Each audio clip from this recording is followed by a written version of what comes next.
제가 다음 달에 이것이 맹지의 도로, 건축법상 도로를 만드는 법이다 해가지고 그걸 강의를 하고 책을 지금 작성을 했는데 핵심이 그겁니다. 대한민국의 건축법이 몇 년대에 생겼다 그랬죠? 1964년. 오케이. 거기서 건축법에서 다른 사람의 땅을, 토지를 이용해서 진입도로를 만들고자 할 때는 어떻게 해야 된다 그랬죠? 사용승낙서. 사용승낙을 받아와야 된다 그랬죠? 그러면 사용승낙을 해준 사람이 내가 철수한테다가 내 땅을 도로로 쓰라고 사용승낙을 했다. 요만큼을 잘라서 요만큼을 써서 쓰라고 했다. 해가지고 땅 주인이 지적과에다가 신청했다 안 했다? 신청했다. 안 했다. 안 했다. 안 했죠? 그러니까 사실 그 땅을 이용해서 허가를 내줬기 때문에 건축법에 의해서는 건물이 지어졌단 말이에요. 지어졌지만 그 허가를 내준 땅 주인이 지적과에서 신청을 안 했기 때문에 실질적으로 보면 도로로 쓰고 있어도 지목이 도로로 돼 있지 않고 분할도 안 돼 있고 옛날 지목 그대로 있는 겁니다. 이런 경우에는 우리가 보통들 부르는 것이 도로법에 의한 도로를 아니고 뭐라고 그러죠? 현황도로라고 부르죠.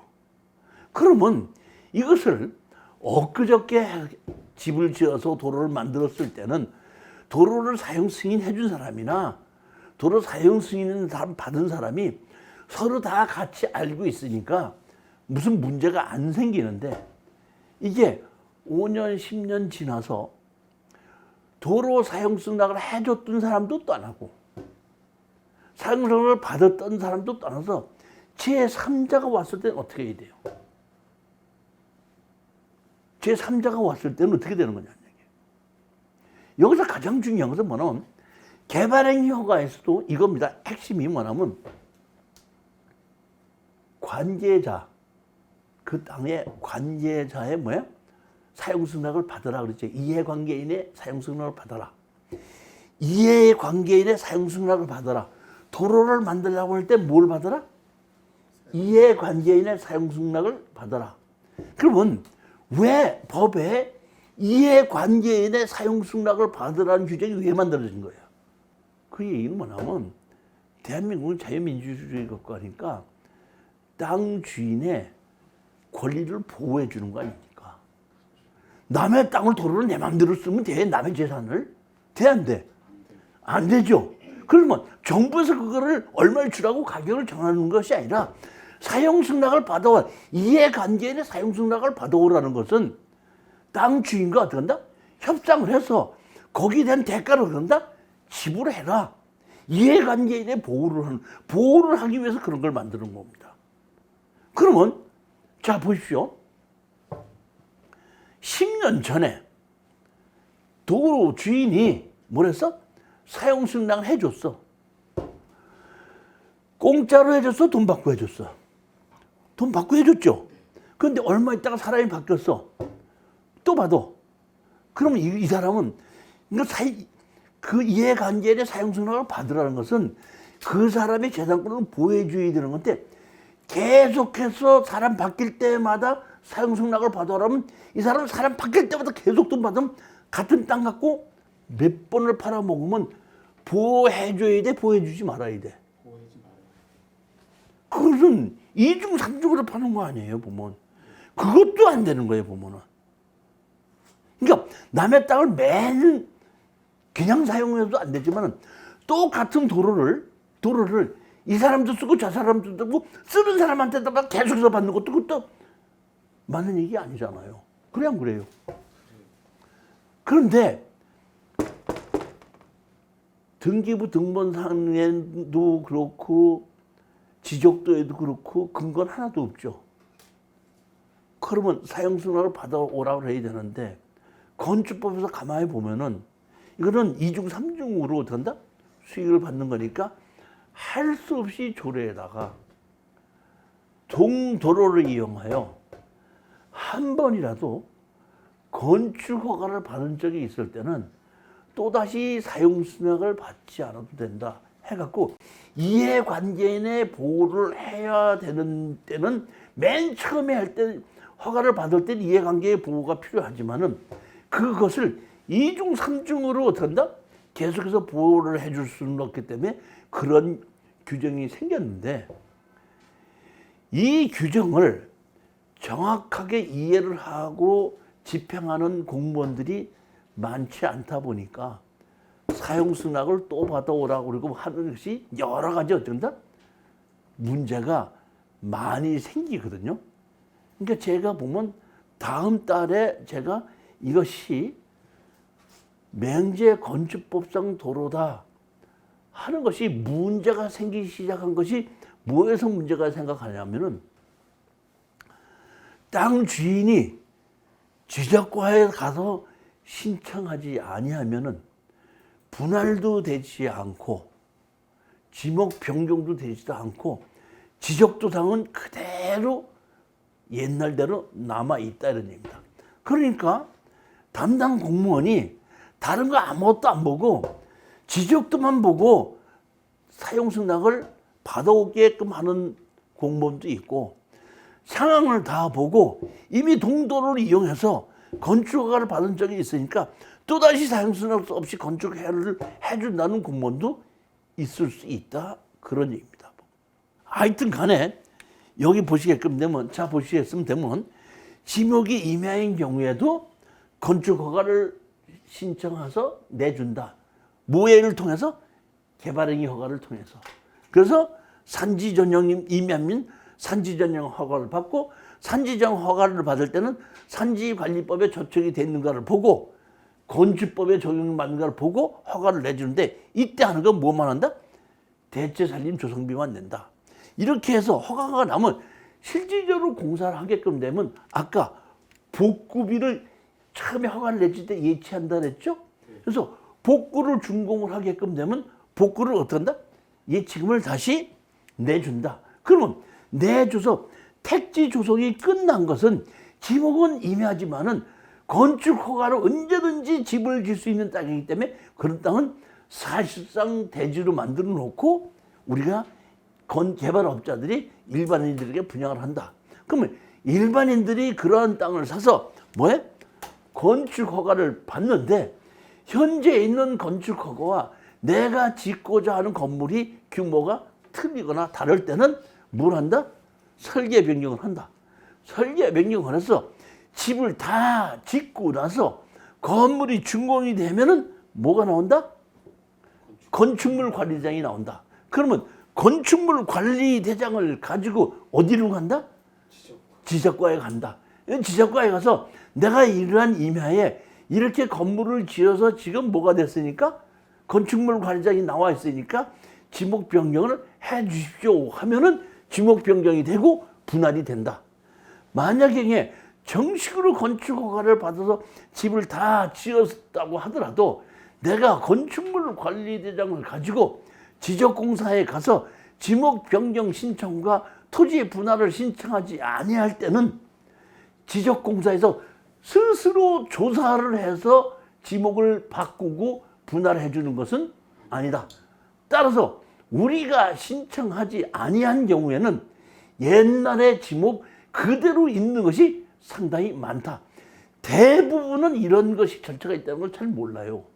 모르는데 저 같은 경우도 제가 남의 땅에 건축을 해서 허가를 받아서 집을 지어줬지 않습니까?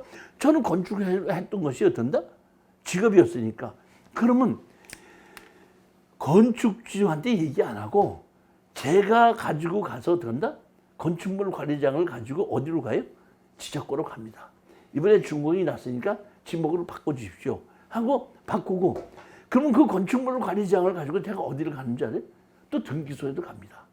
등기소에 가서 내가 이렇게 등기해 주십시오 합니다. 건축물 관리장이 다 만들어졌어도 건축물 관리장을 갖고 등기소에 가서 등기 신청하지 않으면 등기돼요 안 돼요? 안 되죠. 마찬가지로 지목 변경이면 지목 분할도 담당자가 건축물 관리대장을 다 가지고 된다 가셔야 되고, 개발행위 허가에 건물을 아니라 형질 변경만 하지 지목 변경 아니면 도로를 만든다든가 이렇게 어떤다 토지 분할만 한다든가 이렇게 했을 때 그거를 준공이 나면 그걸 가지고 어디 가야 돼? 지적공사를 가야지 토지 분할이 되든지 지목만 변경이 되는 것이지, 개발행위 허가를 받아서 준공 났다고 하더라도 내가 가서 지적과에 가서 신청하지 않냐면은 개발행위 허가를 받아서 토지 분할 준공이 났다든가 지목 변경이 허가가 났다고 하더라도 준공이 났다고 하더라도 제가 지적과에 가서 신청하지 않으면 토지는 어떤다? 변하지 않는다. 지적공사는 뭐만 한다? 관리만 합니다. 자기가 스스로 조사를 해서 어디 누구 관청에서 누가 건축허가를 신청해서 이번에 건물을 다 지었으니까 우리가 어떤다? 대지로 바꿔줘야 되겠구나. 이런 조사는 안 한다는 얘기입니다. 지적공사에서는 그냥 신청하면은 그대로 된다? 번지수를 매겨주고 관리를 하는 것이라고 보시면 됩니다. 충분히 지금 산지 전형에 대해서는 이해가 가셨죠? 자, 그러면 아까 제가 얘기했듯이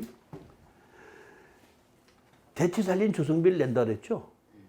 여기 보세요. 2018년도 대체살림 조성비 준보존시 4,480원, 보존산지 5,820원. 이대로가 아니라 이게 몇 년마다 한 번씩 바뀔 수가 있습니다. 그러니까 이렇게 산지 대체살림 조성비를 내는 것이 있고 몇 년마다 한 번씩 고시를 한다. 그걸 말씀을 드리는 겁니다. 그 다음에 보게끔 되면은 아까 제가 얘기했죠. 뭐라 하냐면 예치금을 내야 된다 그랬죠. 예치금. 그 예치금을 보면은 산림청 고시에 나와 있습니다. 경사도가 10도 미만의 경우에는 1만 제곱미터당 4,528만 8천 원이에요. 만 제곱미터당. 그럼 예를 들어서 1,000제곱미터를 개발행위 허가를 한다 할 때는 452만 2,800원이 되는 거죠. 그러니까 만 제곱미터 이렇게 가격을 정해놨습니다. 경사도가 10도에서 20도 미만의 경우에는 만 제곱미터당 1억 3,440만 3천 원이에요. 그러니까 경사도가 13도다. 근데 내가 1,000제곱미터다 그러면 1,344만 4,300원을 예치금으로 놓는 겁니다. 그 다음을 보시겠습니다. 아까 산지 전용 허가에서는 뭘 한대? 인목 본수도를 조사한다 그랬죠. 나무를 인목 본수도를 조사한다 했는데 인목 본수도를 조사하는 방법은 여기 이렇게 있습니다. 보면은 땅에서 나무에 1m 20에 지름을 잽니다. 얼마에? 1m 20에 지름을 잽니다. 지름을 재면은 전부 다 재서 어떤다? 합치는 겁니다. 보면 합쳐가지고 평균으로 나누면은 헥타르당 뭐야? 3cm 미만이 3,000본이다 하면은 그게 100%입니다. 그러니까 이 표에 의해서 인목 본수도를 조사를 하게끔 되는 겁니다. 그 다음에 뭘 보죠? 할 때 여기 보면 조사자 해갖고 7cm, 9cm 하면 이렇게 발을 정자로 표시했죠. 그러니까 이걸 전부 다 어떻게 한다? 합쳐가지고 인목 본수가 전부 다 몇 개죠? 69개인데 직경이 합쳐서 708이죠. 그러니까 이걸 어떻게 한다? 나누다 보면 평균 인목 본수가 10.3cm다. 10.3cm 1,000제곱미터당 얼마다 하면은 이게 나무 인목 본수도가 얼마다 하는 것이 나오는 겁니다. 이해가 가셨죠? 그 다음에 제일 먼저 우리가 대체살림 조성비 내죠? 그렇죠? 그 다음에 예치금 내죠? 그 다음에 인목 본수도 조사하는 거 있죠? 그 다음에 마지막에 하나가 더 있죠? 뭐가 있죠? 경사도 있죠? 경사도 어떻게 보면 이렇게 내가 개발할 땅에 좌우로 보게끔 되는데 그 땅 중에서 경사도가 제일 심한 쪽에를 두 가로 세로로 된다. 재서 그 평균 경사도가 25도 이상 되게끔 되면은 개발행 허가를 내주지 않는다. 근데 25도라는 것은 산지관리법에 있는 것이고 먼저 교재에 나왔듯이 지방자치단체의 조례로 12도, 16도, 13도, 21도, 19도 뭐 이런 식으로 나와 있듯이 그 경사도를 넘으면 안 된다 이런 얘기입니다. 하나를 보겠습니다. 보면 경사도, 인목본수도 이런 것을 보게끔 되는데 여기 보시면 산지 면적 적용에 따라 적용되는 허가 기준이 이렇게 돼 있죠. 여러분 보면 교재 38페이지에 있습니다. 38페이지 보시면 660제곱미터 이상의 산지에 적용한다 그랬죠. 그럼 여기 보면 경사도가 얼마 이상이어야 된다는 것이 여기 나와 있죠. 평균 경사 다음 기준을 충족해야 된다. 이 돼 있죠. 맞지 틀려요? 나와 있죠. 그러니까 경사도가 25도 이상이면 안 된다. 또는 지방자치단체에 의해서 19도 이상이면 안 된다. 21도 이상이면 안 된다. 이렇게 돼 있죠. 근데 임야인 경우에 그것이 얼마 이상일 때만 적용한다? 즉 여러분이 어떤 임야를 가지고 개발하려고 하는데 지방자치단체의 조례가 19도야. 몇 도야? 19도다. 그런데 21도야. 개발의 허가 나요, 안 나요? 안 나죠. 그때 그 경사도를 적용하는 것이 얼마라고요? 200평이죠. 그러니까 난 200평을 개발하지 않고 190평만 개발한다고 할 때는 이 규정을 적용을 안 할 수도 있다. 그런 얘기입니다. 자, 44페이지 보시겠는데요. 2012 타경 16208 양강면 요당리. 제가 여러분들한테 항상 얘기했죠. 제가 경매책을 여러 번 썼는데 경매 사건 번호 저 안 지웁니다. 경매 사건 번호 왜 안 준다 그랬죠? 경매 사건 번호 안 지우는 이유. 들어가서 보라고. 그렇죠. 내 얘기를 잘 듣고 이 사건을 들어가서 제 얘기를 생각해 가면서 권리 분석 한번 해보라 이런 얘기입니다. 그래서 절대로 제가 우리 수강생이 낙찰을 받고 제가 실전 사례로 했던 것에 대해서는 경매 사건 번호를 지우지를 않습니다. 그러니까 여러분들은 저 번호로 사이트에 들어가서 본인이 한번 권리 분석을 한번 해보고 그러고 난 다음에 제가 강의한 걸 가지고 한번 비교를 해서 한번 생각해보라. 이런 의미로 제가 실전 사례에 한 것은 사례 소개하는 것은 사건 번호를 안 지운다 이런 얘기입니다. 자, 보시게끔 되면은 양강면 요당리 518 위에 세 필지 있는데 신건도로 5억 2,200에 시작했다가 2차에 16억으로 바뀌었죠. 네, 바뀌었네요. 바뀌었죠. 왜 바뀌었죠? 이거는 필지가 네 필지인데 한 필지만 나왔다가 네 필지를 다 경매로 집어넣기 때문에 이게 다시 말하면 5억 2천을 했다가 16억으로 다시 시작이 돼서 경매가 된 겁니다. 자, 여기 보시면은 임야 토지 일발 매각에서 2,887평이죠. 이것은 시작이 이렇게 된 겁니다. 하루는 제가 강의가 끝나고 나니까 우리 수강생 중에서 한 분이 저한테 오셔서 제가 창고가 필요해서 창고 부지를 하나 살려고 입학한 사람입니다. 따라서 교수님이 경매 물건 고르다가 창고 부지 나오는 곳이 있으면은 좀 하나 추천해 주시기 부탁드립니다. 이렇게 제가 얘기를 하시더라고요. 그래서 제가 예, 알았습니다. 창고 부지 나오면은 제가 한번 추천해 보겠습니다 하고 얘기를 했는데, 제가 그렇게 약속을 했으면 추천해야 돼, 안 해야 돼? 해야죠. 근데 했어, 안 했어? 했죠. 하긴 뭐래. 안 한 게 아니고 못한 거야. 못한 이유는 몇 평이 필요한지, 위치가 어디에 필요한지, 금액은 얼마가 필요한지, 창고도 어떠한 창고인지 모르잖아요. 그리고 어떻게 그거를 제가 거기에 맞는 걸 제가 추천해 줄 수가 있어요. 그러니까 못했죠. 근데 한 3주, 4주 지나도 제가 추천해 줄 생각을 안 하니까, 그날 4주인가 5주 지났을 때 강의 끝나는데, 끝나고 나니까 저한테 이렇게 저분이 오시더라고요. 오시더니 저한테 이렇게 얘기하더만, 교수님, 제가 교수님 메일로 제가 뭐 하나 보냈거든요. 하나 보시고 좀 체크를 좀 해주십시오. 그러길래 내가 예, 알았습니다.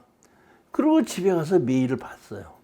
메일을 봤더니 자기가 제가 창고 지을 만한 물건을 골라주지 않으니까 본인이 골랐더라고.